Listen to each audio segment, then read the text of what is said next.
veg is a natural treat. Oh, for your garden blossoms, blooming soil sweet. So come join us, you will enjoy it. You'll stay informed when you are gardening with hope.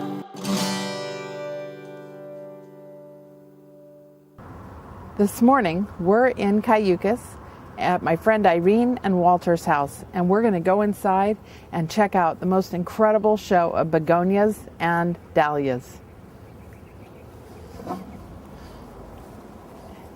Oh my goodness, isn't this the most amazing flower garden that you've seen? The dahlias, the begonias, the diacia, we even have succulents amongst it, and proteas. And that I don't know how he did, but they're absolutely amazing. There's dianthus, ericium, but these dahlias are unreal. Some of them are the size of my head, and just, they look like fireworks. This variety is called Bumble Rumble. This is a collarette because of the little collar of fringe here. Collarettes come in many different colors, usually two-tone. So you would get an orange and a yellow, yellow and white. This is the purple and white. There's pink and white, red and white, all different colors that you can find. There's quite a few places online that you can buy dahlia bulbs. You can usually get dahlia bulbs at your nurseries. A lot of the growers this year, instead of just selling the bulbs, have been selling them in gallon and 2-gallon containers. So you actually get to see what you're getting when you get it.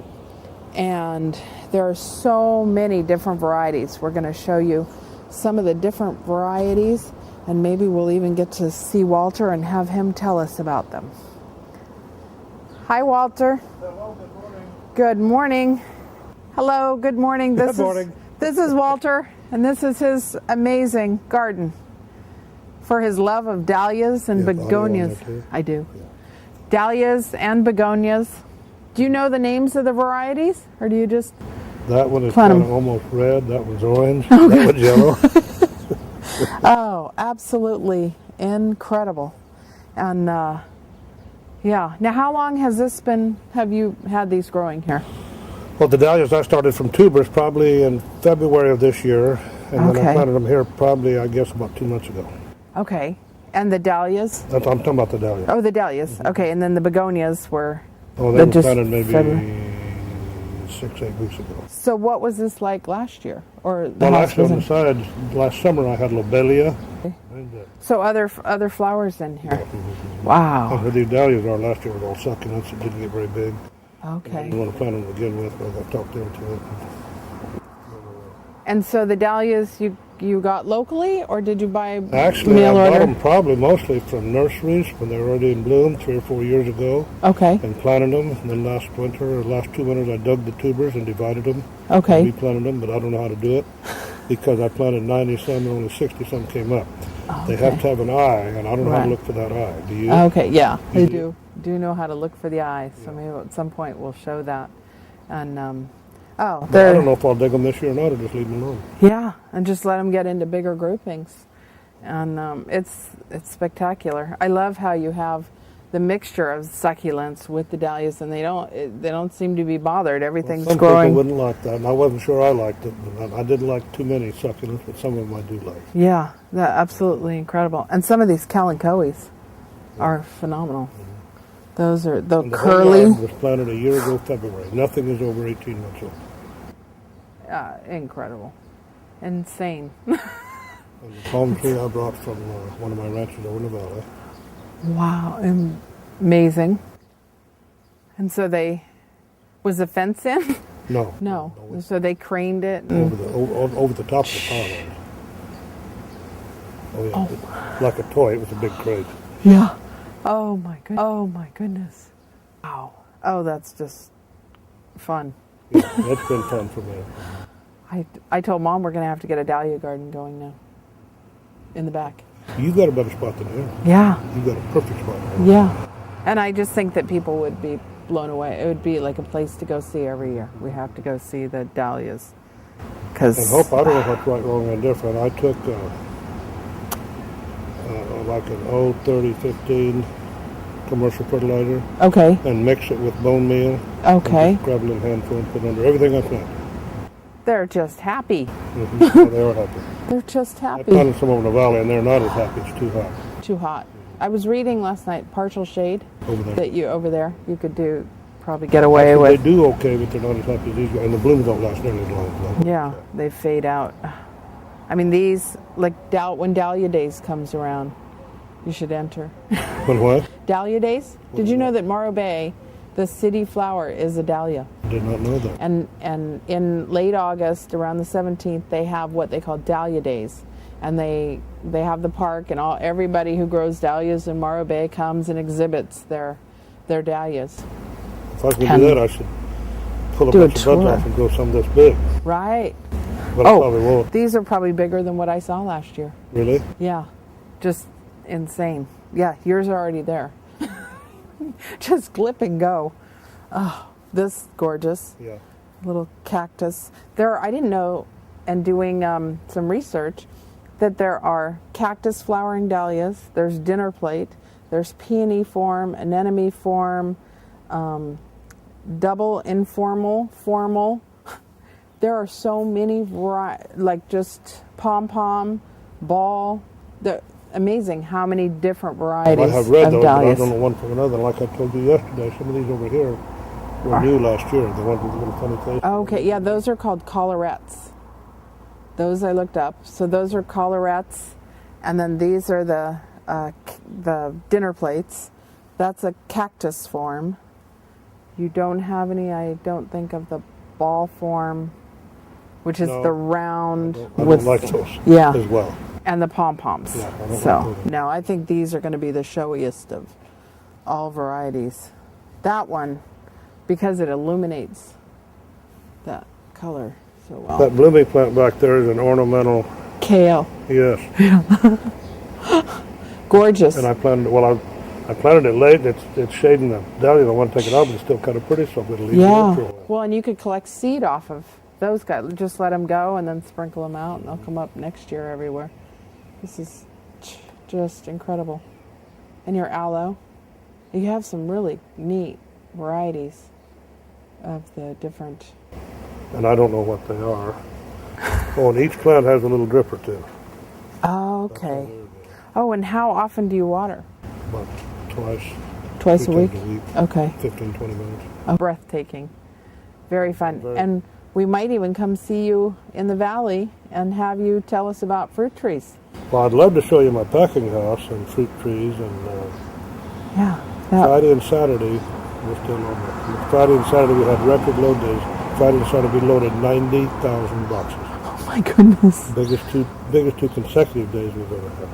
Wow. Well, good to see that people are eating their fruits and Well, vegetables. what's amazing about it was the 3rd and 2nd of July, which means it'll get to market after the 4th of July.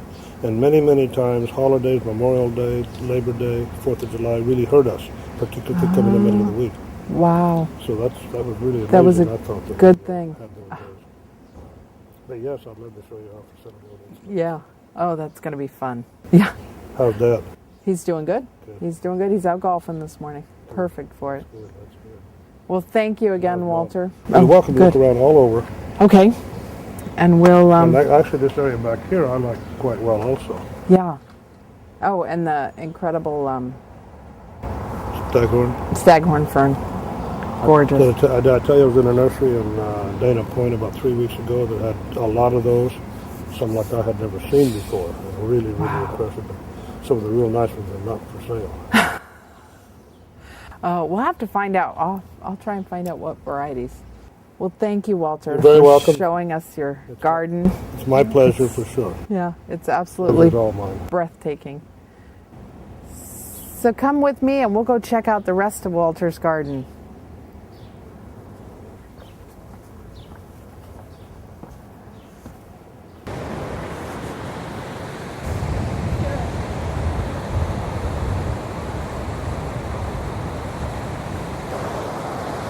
So I want to go see, now I see where the bench is.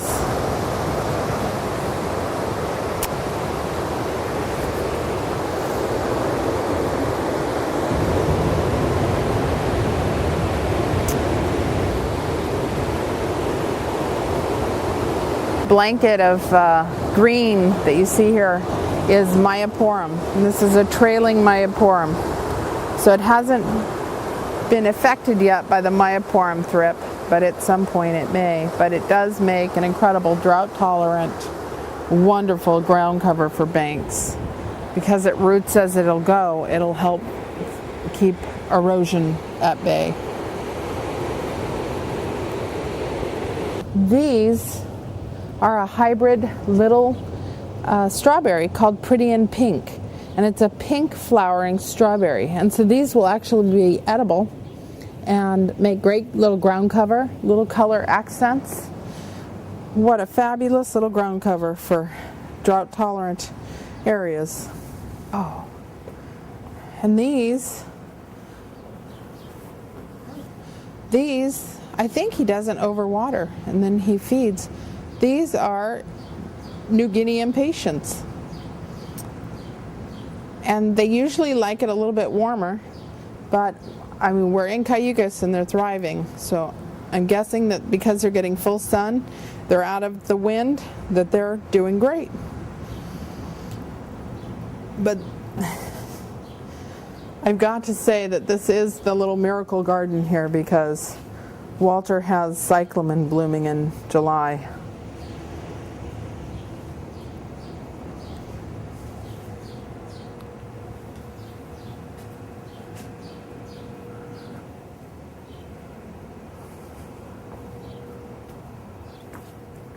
And this is Walter's staghorn fern that he just acquired and was thrilled to get. This is a burl that Walter had, added some bromeliads and some staghorns, and it's an amazing work of art. Look how you have the rocks embedded in the burl from years and years of weathered wear.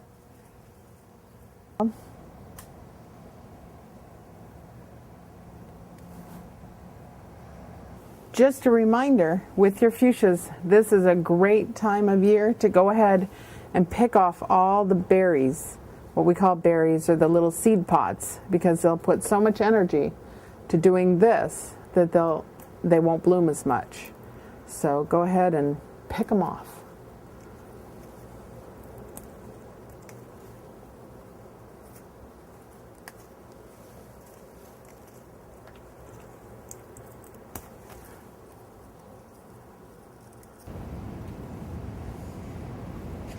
One of my favorites, and grown all over Los Osos, is a black-eyed Susan. This is Rudbeckia, and they come in lots of different colors. A lot of times you'll see them with a green centered eye, the yellow. They come in different great fall colors of browns, oranges, reds. There's a new one out called Cherry Red this year, and just fun to have in the garden, and they make a great cut flower.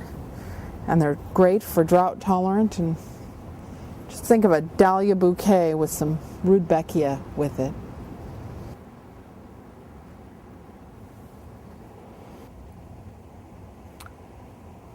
So these are the dinner plate dahlias, and as you can see, they're as big as my hand, and some of them are as big as my head. And we don't know the colors on or what named varieties they are. But if you go online to the different websites, you can see that there are hundreds of varieties, and even there will be different companies that have the same reds with different names. This is absolutely my favorite, this one here, because it looks like a firework, and it starts out with that iridescent magenta and then fades out to a lighter white. Absolutely incredible. And the only thing they're missing is a little bit of, and this is one little guy, if I can get Mom to show you real quick. This little guy here is this little green ladybug looking thing is called Diabrotica. And they're diabolical, and they will chew holes in the leaves and cause havoc. So those can be killed off really easily with 7 or neem would even be a good one. You can see that the soil here is not incredibly wet, and that the dahlias and the begonias like that drainage, and they like to not be in soil that's wet all the time. So he waters about twice a week for 15 to 20 minutes. So this is a variegated color, the orange and red striping, yellow center. So the colors that you see on dahlias are absolutely incredible. Amazing what Mother Nature can do. And just like the begonias, pinching back the flowers to get larger flowers by saving energy for the plant. So because this house is right on the cliffs in Cayucos, the soil that was here was really heavy rock type clay. So Walter had the ground dug out about 3 feet all over, and then he had a triple mix planting mix brought in, and that's basically a mix of fir bark, redwood, and sand. And so that has made this incredible, well-drained, perfect medium to grow begonias and dahlias. They do like the sand, so in Los Osos area you would want to add fir bark, fir mulch, or a mushroom compost type mix. And then if you were in the clay soil, you'd want to add a little bit more, almost like a cactus mix, or something that's going to have the drainage, because dahlias don't like to be wet. They don't like to have their feet wet, or they'll get root rot. So for that, you would just want some good drainage. And then you too could have this incredible garden. This variety here is a single, and this one's starting to finish up bloom, just needs to be pinched back a little bit. This variety is a pom-pom, and this one's just starting. A little bit of the white that you see here is powdery mildew, but this can be easily controlled with a fungicide. And some varieties are going to be more susceptible than other varieties. So usually finding out which one's in your garden. So this is the cactus flowering, because it looks like a cactus flower. And they'll come in all different colors. A lot of two-tone cactus flowering, so usually you get a bicolor, orange and yellow, red and orange, purple and white, pink and purple. So yeah. And it comes actually in a couple different colors. There's a white, a light pink, this salmon, and kind of a hot pink there's 3 or 4 color. Yeah, absolutely gorgeous. And I wouldn't normally recommend putting protea in with the dahlias and the begonias, because the food requirements are so different. But this one seems to be thriving just fine.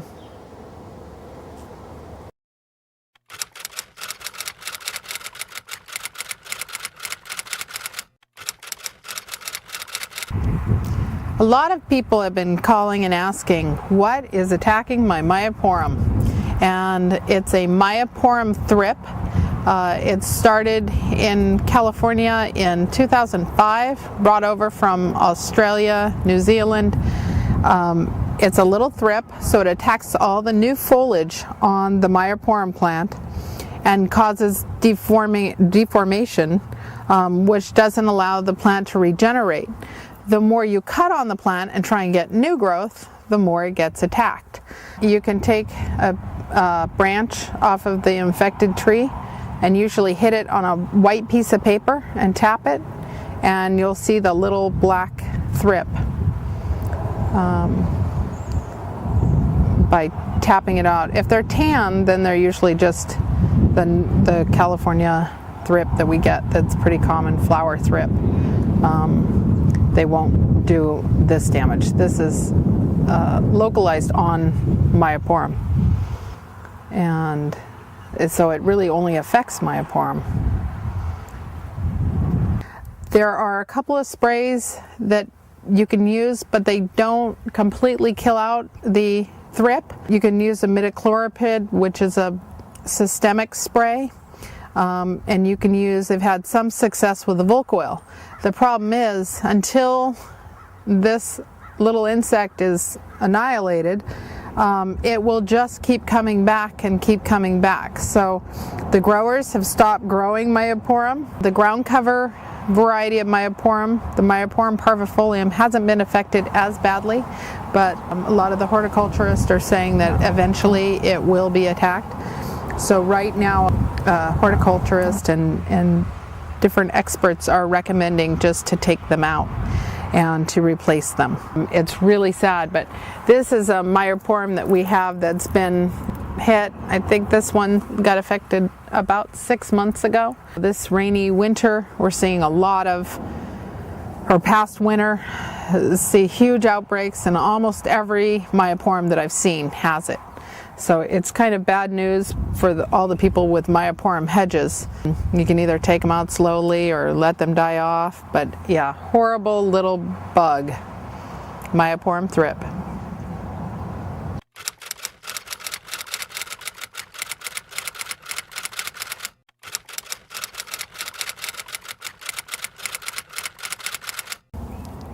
This is a great replacement for the Myoporum for a hedge plant. It's Grevillea felmaniana.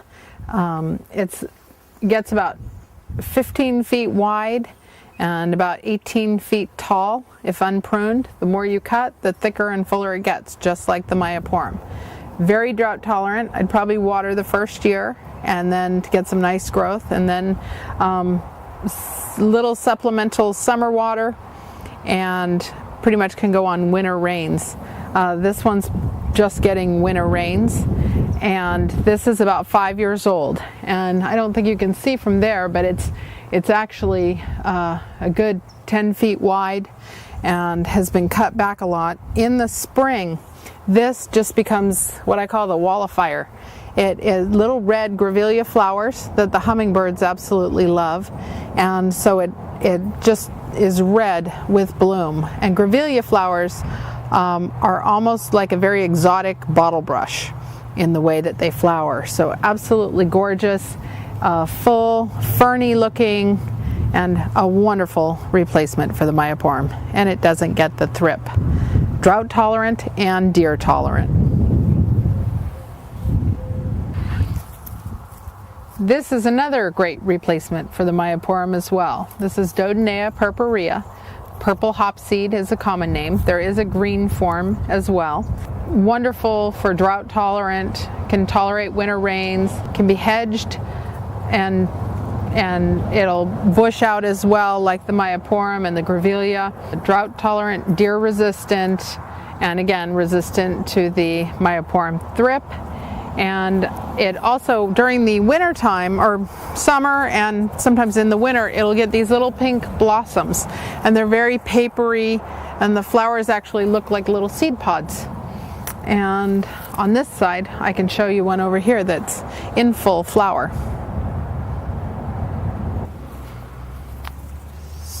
So these are the little seed pods that it gets. The birds love it, and just another great colorful bush to add to the yard. Here's a little tip to use with your tomatoes. If your tomatoes are growing really bushy and full, you can kind of stretch them out and get some light to the center of them by pruning off any of the leaves that don't produce. And these are just the leaves that don't have flower buds at the ends of the stems. And so by going in and pruning, and you also want to go ahead and sterilize your shears before you start to prune with rubbing alcohol. That way, if you've pruned your roses that might have had rust or black spot, you won't spread it to your tomatoes. You can see here that there's no blossoms on this branch, and it's not going to produce blossoms. It's just a green leaf. So we're going to cut this one off. That'll help aerate our plant and keep it from getting any diseases.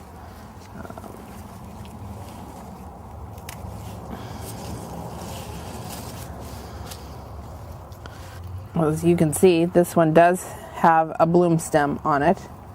Usually the leaves will be bigger on the ones that don't have any flower buds coming off of them.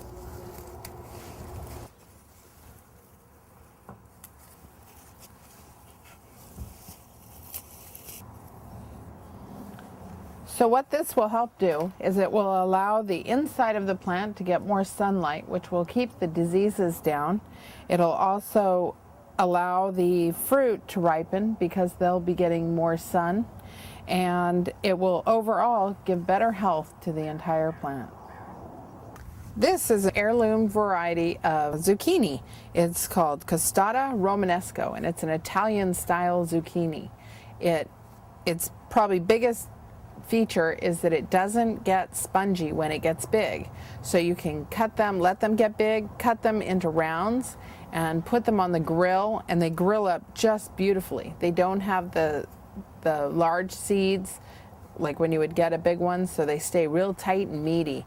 Great for sandwiches, and great with mozzarella and basil.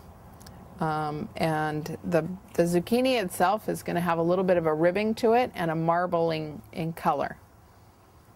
But definitely a great one and a winner for the garden. Oh, for your garden, fruits and veggies a natural treat. Oh, for your garden, blossoms blooming, soil sweet. So come on, join us, you will enjoy it. You'll stay informed when you are gardening with hope. Oh, for your garden, fruits and veggies a natural treat. Oh, for your garden, blossoms blooming, soil